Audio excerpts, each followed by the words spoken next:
ځان وګورئ دې واقعې کې موږ تاسو ته سبق دی چې یو کافر دی غالب ګمان دا دی چې هغه به د یېرې د وجې نه د کلمې اظهار کړی وي لیکن بیا هم الله فرمایي چې تاسو د ده په باره کې بدګماني مه کوئ ممکنه ده دا په زړه کې ایمان وي او نن ما تاسو چې وګورئ زمونږ ټوله معاشره د دې ګناه د وجې نه پلیته ده.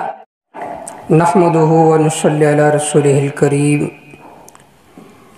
اما بعد فاعوذ بالله من الشيطان الرجيم بسم الله الرحمن الرحيم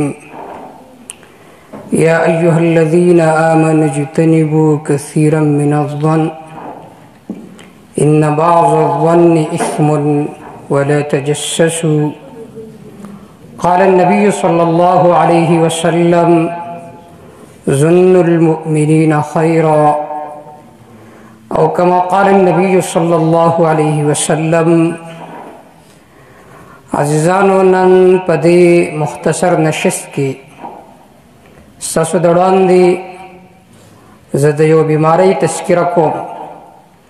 بیماری په دوه قسمه باندې ده. یو د جسمانی بیماری د هغې دپاره اطبا ډاکټران حکیمان موجود دي. هغوی د هغه جسمانی بیماری تشخیص کوي د هغې نه بعد هغه مریض ته ادویات مهیا کوي. دویم قسم بیماری هغه روحانی بیماری ده چې د هغې د تشخیص دپاره الله تعالی په دې امت کې علماء حق پیدا کړي دي.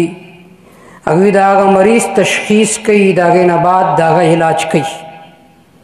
نن زمانه کې یو بیماری هغه په دې امت کې پیلاو شوې ده په هر خاص کې په هر عام کې په عوامو کې په علماو کې په لوی شخصیاتو کې بلا تمیز بلا تفریق هغه بیماری موجود ده. هغه بیماری ده د بدګمانۍ. هر یو سړی د بل په باره کې بدګماني قایموي.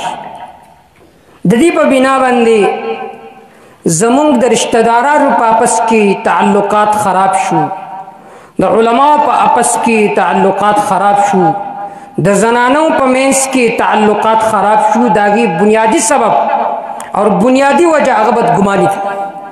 هر یو سړی د بل په باره کې بدګمانه دی، پته ورته نشته بغیر څه د دلیل نه د بل په باره کې بدګماني قایموي. د دې وجې نه زمونږ آپس کې تعلقات ختم شو. قرآن مجید کې الله رب العزت سورة الحجرات کې قواعد و قوانین ذکر کړي د پاره د اصلاح د معاشرې چې په معاشره کې به اصلاح څنګه راځي. مخکې فرمایلی دي انما المؤمنون اخوه چې مسلمانان آپس کې رونه دي. بے فرمائی یا ایها الذین آمنوا اجتنبوا کثیرا من الظن ان بعض الظن اثم ولا تجسسوا. اے مومنانو اجتنبوا ځان بچو ساتئ کثیرا من الظن د ډیرو ګمانونو نه ولې ان بعض الظن اثم ځکه بعض ګمان دا ګناوي. ته د یو مسلمان په باره کې ستا بدګماني راځي. بدګماني ویلی شي اعتقاد جانب الشر وترجیحه علی الخیر. چې ته د یو سړي په باره کې بدګماني قائم کی د شر پهلو له ترجیح ورکي او د خیر هغه پهلو مرجوحه کی. مثلا یو سړی ستا کور ته راغی دروازې ووهله پکار تاله دا و چې تا ول جواب ورکړی وی لیکن تا د جواب په ځای باندې دروازه کولا ونه کړه. هغه کس لاړ ستا خیال دا و چې دا کس ما نه چېرته د قرضې مطالبه کوي. تا د هغه نه پیسې قرض کړې وي. ستا خیال دا و چې دې زمانه د قرضې مطالبه کوي. یو څو ورځې بعد هغه تا سره میلاو شو. تا ته وی فلانې زه ستا خواله راغلی وم ستا بیمار پرسۍ له راغلی وم ستا عیادت له راغلی وم تا سر له لاس را پرېښود چې ما بری ته خو د قرضې مطالبې له راغلی او دې ما ته وایي چې زه ستا بیمار پرسۍ له راغلی وم. وګوره ستا دغه په باره کې څه ګمان و او د هغه ستا په باره کې څه ګمان. یو کس ته تا ورته ټلیفون وکړو، ټلیفون دې ورته وکړو، هغه ستا ټلیفون اوچت کړو، تا په زړه کې دا خیال جمع وکړو چې دې چېرته زما نه خفه دی، دې ځان ته ډېر لوی سړی وایي، زړوکی سړی ما، د ځکه زما ټلیفون اوچت کړو.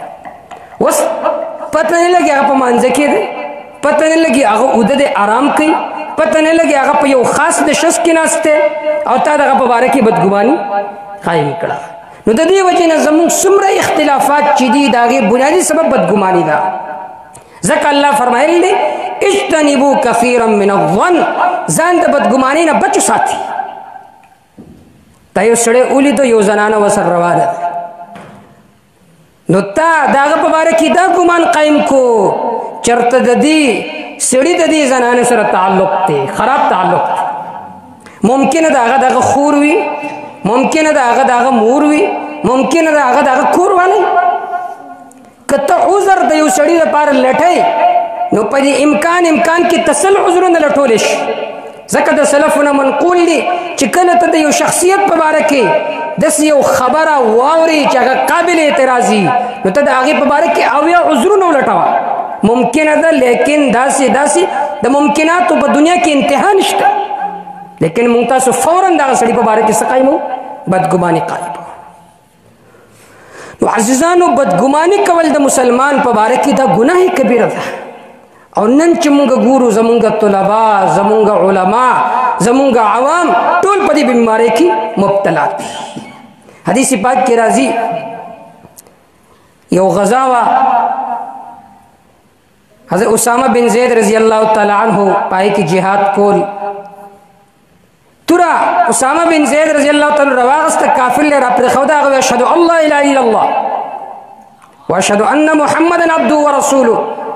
حضرت اسامه بن زید رضی الله تعالی عنہ د دې باوجود دغه سر قلم کو. نبی کریم صلی الله علیه وسلم خواته راغی. نبی کریم صلی الله علیه وسلم چې دا خبر واورېده مخې تکسور شو، فرمایل هلا شققت من قلبي، تا دغه زړه ولنه سیرول چې تا دغه په باره کې بدګماني قایم کړه. بار بار حضرت دا وینا کوله.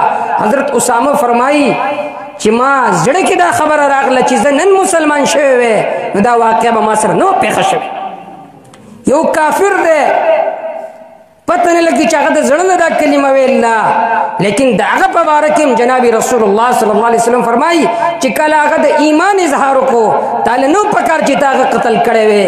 او نن موږ تاسو خپل مسلمانانو په باره کې چې هغه نمازي دی، هغه حاجي دی، هغه روزه شپه نیک اعمال کوي، ما ته د هغه په باره کې څومره بدګمانۍ نه قایمه.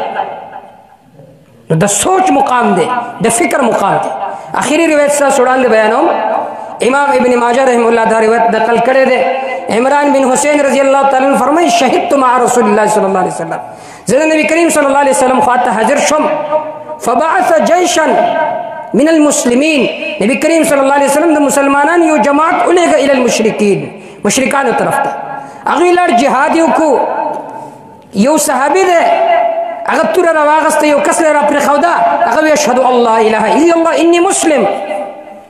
د دې باوجود فطعنوا فقتل، هغه ول توره را پرېښوده او هغه مړ کړ. نبی کریم صلی الله علیه وسلم خاطر هغه هلاکت یا رسول الله، هلاک شم. نبی کریم صلی الله علیه وسلم فرمای ما الذي صنعت، سدي وکړو. هغه داسې یو کافر می اوجو باوجود د دې چې هغه د کلمې اظهار کړو. نبی کریم صلی الله علیه وسلم خاموشی اختیار کړه. بار بار فرمایل هلا شققت من قلبي وعلمت ما في قلبي، تا دا هغه زړه ولنه سیرول، تا ته پته لګېدلې وه چې د هغه په زړه کې څه دي. اور بیا دا کس وفات شو. چې کله وفات شو ابن ماجه رحم الله دا روایت نقل کړی دی چې سحر له خلکو وکتو نو صحابو خو دې دفن کړو، لیکن د هغه لاش د ځمکې په سطحه باندې پروت دی. هغه خیال دا راغی چېرته د ده به دشمنان وي، هغوی به د ده د لاش قبر نه له پاسه دغ کړی وي.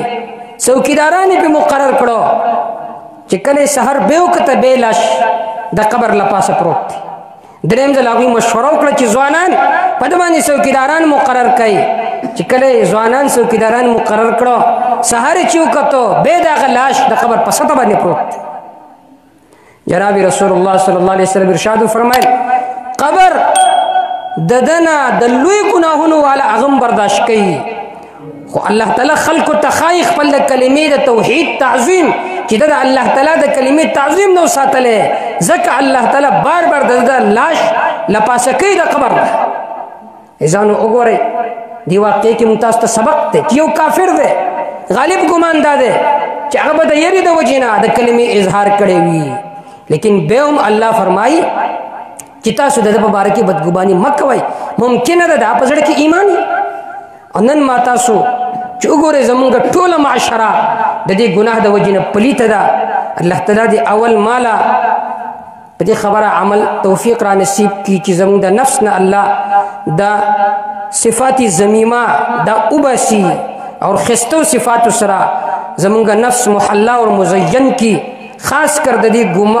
بدګمانۍ د بیماری نه دی الله تعالی مونږ تاسو ټول بچو ساتي وما توفیق الا بالله علیه توکلت و الیه انیب